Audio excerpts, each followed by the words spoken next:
Saraswati recording studio सिसवा।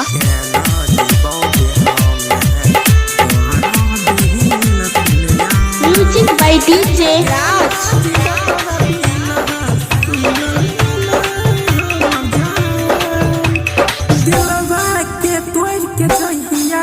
चली जाएगी ससुराल दिलवा के तोड़ के जहिया चली जाएगी ससुराल के ना जीवोगे हमें छोड़ के चली जाइया।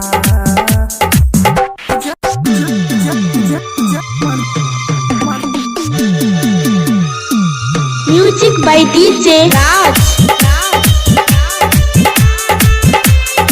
मां सरस्वती रिकॉर्डिंग स्टूडियो सिसवा।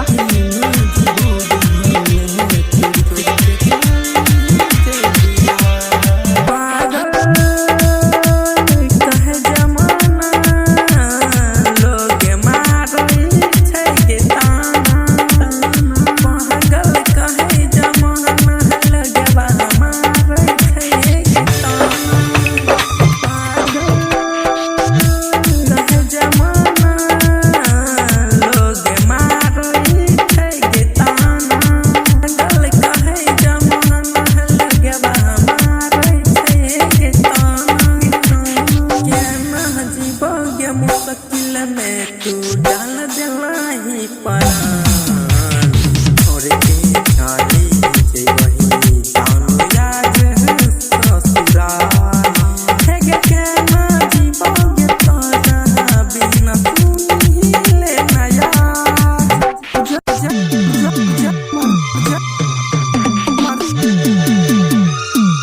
म्यूजिक बाय डीजे राज। मां सरस्वती रिकॉर्डिंग स्टूडियो सिसवा।